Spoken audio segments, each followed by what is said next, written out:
Back to this, what's the oldest language? All right, part two, man. I'm gonna just keep going. This camera keeps stopping. But it says Sanskrit is another language that sprung out of religion in ancient times, serving as the vernacular of the Vedas, the scriptures of Hinduism, as well as historical texts of Buddhism and Jainism. The Hindu texts were written around 1200 BCE, meaning there's a recorded history of the language that dates back to over 3,000 years ago, which they said about the Hebrew and all that. All right, it says it is spoken today in some form, although primarily by Hindu priests during religious ceremonies. It's estimated that less than 1% of Indians can speak the language, with just 14,000 people describing it as the primary language. Its legacy lives on. However, Sanskrit belongs to a broad family known as the Indo-European languages, meaning it has clear connections to English, French, Portuguese, Spanish, Russian, and many other languages widely spoken in Europe. All right. It says Tamil, around 8 million, 80 million still speak. People still around 80 million still people speak Tamil as a day-to-day language, which is pretty impressive considering that the earliest Tamil literature has been dated to 300 BCE. It's primarily spoken by Sri Lanka and in the southernmost state of India. All right, so this is the Greek. What I told you in the beginning of, well, on part one, I told you that to get to a pure form of a word, you have to go to the Latin first, the Greek, then the Hebrew, which is the purest form. All right, it says Greek. It says in one form of another, Greek has been in use from at least 1300 BCE. Its classical form is notably different from the language spoken today in Greece. Although most fluent speakers should be able to grasp the language as Hellenistic, so we was in the Hellenistic. See, going back to the Hellenistic period where we was at, and that's where we thought that we were, and that's where you get Gentiles and all that, because we thought that we were actually Greeks, and we were speaking their language and coming up under their custom. So this is all right here, man.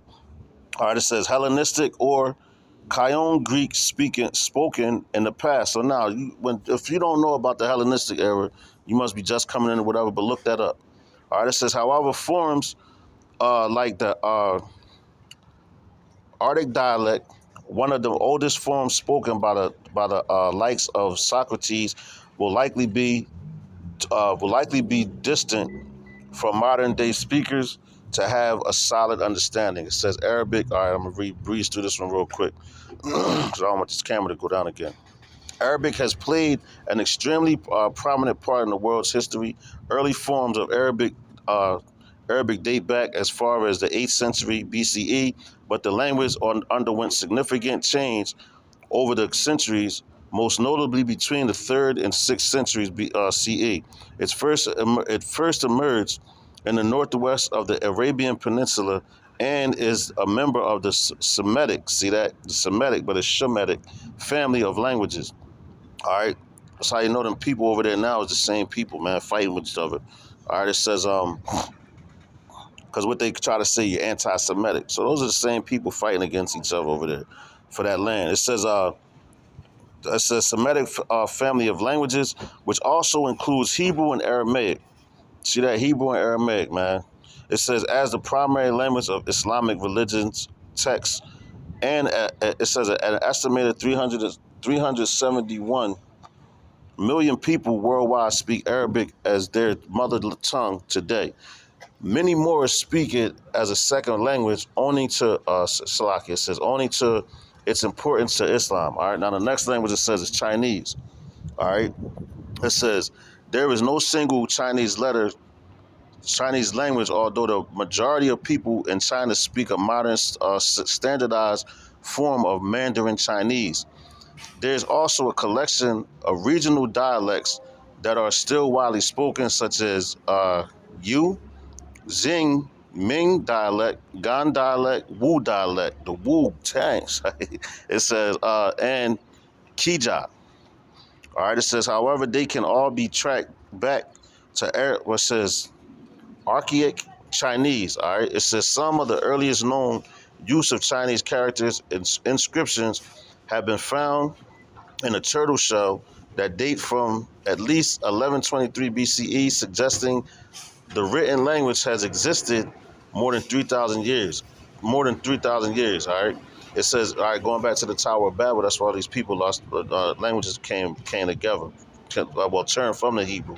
All right, it says, but the influence of this ancient language system can still be picked up in modern day speakers. All right, so check it out. I said in the beginning, going to part one, I said the purest form of a language, you want to find it, you go back to the Latin, the Greek, and then the Hebrew. All right, which we just saw that. Now check this out, because the Greeks was before the Romans. Now listen. All right, it says Latin is another language that is huge historical significance. uh, Proto-Italic evolved Old Latin around 750 to 100 BCE, eventually becoming Classical Latin used in the late Roman Republic and early Roman Empire between 100 BCE to 450 BC.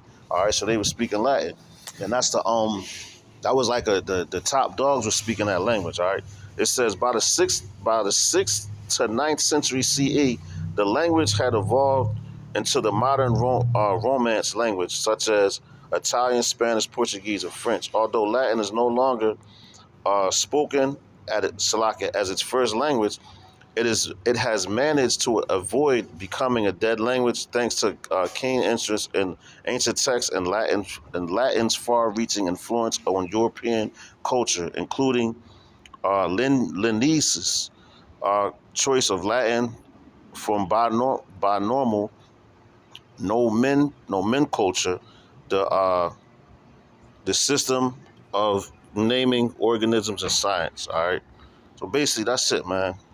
This last language is says Iskur. It says why is widely considered to be the oldest living language, which that's a lie. In Western Europe, okay, in Western Europe, around 700,000 people still speak it in basic country, and autonomous community located in the what's that Pyrenees Mountains between the borders of France and Spain. It says its precise age is a mystery. See, now you know they lying. It says it's a mystery. It's unrelated to any other existing language. This does, however, make it a fascinating language for linguistics to study, as it is one of the few surviving languages of Europe before it became flooded with the Indo-European languages. All right, so listen, at the end of the day, the oldest speaking language is the Paleo Hebrew, all right, which is the language that the Creator Yahweh made, all right, for us to speak. And that was the language that we were speaking. That's why I read Zephaniah 3 and 9, that he's going to return to us a pure language so that we can serve and call upon his name, which we have that language now, but in the kingdom, we're going to be speaking it fluidly. All right, so Lord's willing, this was edifying. You got some out of it. So with that, I'm going to give all praises, honor, and glory unto Yahweh, Bahashem, Yahweh Shai, Bahashem, Harachakwadash. Double honors to the apostles and elders of Great Millstone. Shalom to the elect. And to the next lesson, I'm going to say Mawafa Baba Ball, Kwam Yasharala, Death to America. Shalom.